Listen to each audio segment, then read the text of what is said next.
You say you're manifesting, but listen carefully. What are you mentally repeating when you're not affirming?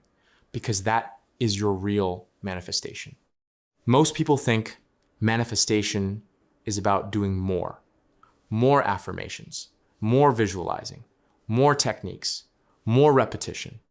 But the truth is, manifestation is not only about what you do for a few minutes. It is about what is happening in your mind all day long. It is about the conversation you keep having with yourself when nobody else is around. And that is exactly why so many people stay stuck. They may say the right words in the morning, but by afternoon, their inner world is telling a completely different story. They are affirming abundance, but mentally repeating lack. They are affirming love, but mentally repeating fear. They are affirming confidence, but mentally repeating doubt. So the question is not just what are you saying out loud? The real question is, what are you saying in your mind when you are not trying to manifest? This is where inner conversations become so important. Inner conversations are the silent, ongoing dialogues you have with yourself. These are the thoughts you repeat automatically. These are the mental stories you keep telling about people, situations, money, relationships, and yourself. And whether you realize it or not, these inner conversations are shaping your reality. Neville Goddard's teaching makes this very clear. Your inner world creates your outer world. Your outer reality is only a reflection of what is going on inside you. So if your inner conversations are filled with fear, worry, and doubt, your outer world will continue to reflect that same energy back to you. If your inner conversations are filled with peace, certainty, and assumption of the wish fulfilled, your outer reality slowly begins to match that state. Think about it. You are with yourself all the time. No one else is with you every second of the day, but you are always there. Your mind is always talking. Your thoughts are always moving. And the quality of those thoughts matters deeply because the mind does not know the difference between something deeply imagined and something accepted as true. It simply follows the dominant pattern you keep feeding it. That is why I say your real manifestation is not the technique. Your real manifestation is the inner conversation behind the technique. A technique can only support what you already believe internally. If your inner conversations are aligned, the technique feels natural and effective. If your inner conversations are against your desire, the technique feels forced and weak. Let's say you are manifesting a relationship. You do your affirmations. You visualize the happy moments. You imagine being loved, respected, and chosen. But in your inner conversations, you keep asking, why is this taking so long? What if they don't want me? Maybe I am not enough. Maybe I always end up alone. Now look at the contrast. On the surface, you are doing manifestation work, but underneath, you are still feeding the old story. So what is actually being created? The old story. Because that is the one you are repeating the most consistently. The same thing happens with money. You may affirm abundance and prosperity, but if your inner conversations are things like, money is hard to make, people like me never become rich, I always struggle, then that deeper story is what is running your life. The conscious words may be positive, but the subconscious conversation is still loyal to lack. This is why people get confused between letting go and persistence. They think letting go means stop thinking about your desire. They think persistence means keep forcing your desire into your mind. But both ideas are often misunderstood. Letting go does not mean abandoning your desire. It means letting go of resistance. It means letting go of the old story, the negative assumptions, the emotional gripping, the mental argument with reality. You are not giving up on your desire. You are giving up the inner struggle that keeps pushing it away.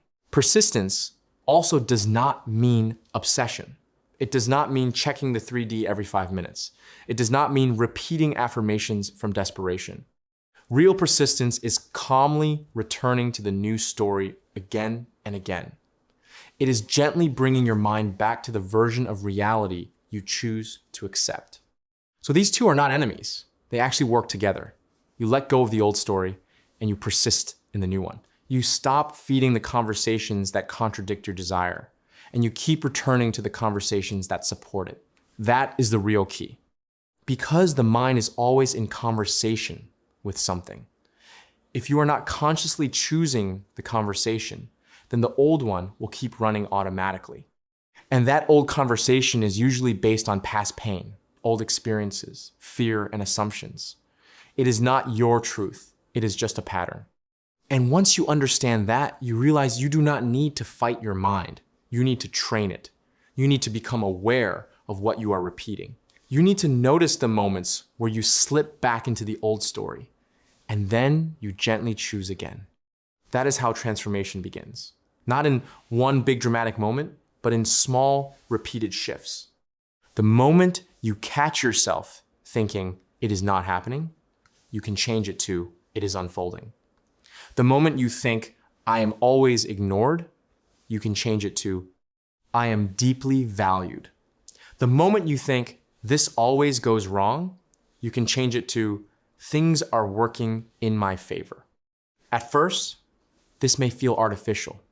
That is okay. New mental patterns often feel unfamiliar before they feel natural. But if you continue, the new story starts to settle in. It becomes easier to think from it. It becomes easier to feel from it. And once it feels normal, it begins to show up in your outer world. This is why inner conversations matter so much. Because they are not just thoughts passing through. They are the repeated instructions that shape your state. And your state is what creates your experience. If you want a loving relationship, you have to stop having inner conversations that treat love like it is far away or difficult. If you want money, you have to stop having inner conversations that treat money like it is unsafe or impossible. If you want peace, you have to stop having inner conversations that keep you in conflict with yourself. The outer world is not where the real work happens. The real work happens in your mind. That is where the new identity is formed. That is where the new assumptions are accepted. That is where the new reality is born. So I want you to ask yourself something very honestly. What are you repeating in your mind when you are not affirming? What are your automatic thoughts saying about your desire? What is the hidden conversation behind your words? Because that conversation is powerful. It is shaping your energy, your expectations, your reactions, and eventually your reality. And once you become aware of it, you can change it. And that is the beauty of conscious manifestation. You do not need to control every single thought. You just need to become aware of the direction of your mind. Then you begin to guide it gently, consistently, and with faith. Letting go is releasing the struggle. Persistence is staying loyal to the new story. Inner conversations are the bridge between your mind and your reality. And when you change them, everything starts to change with them. So today, do not just ask yourself what you are affirming. Ask yourself what you are repeatedly whispering to yourself in the background of your mind, because that is your real manifestation. I hope this helped you. I will meet you with another golden nugget soon. Happy manifesting.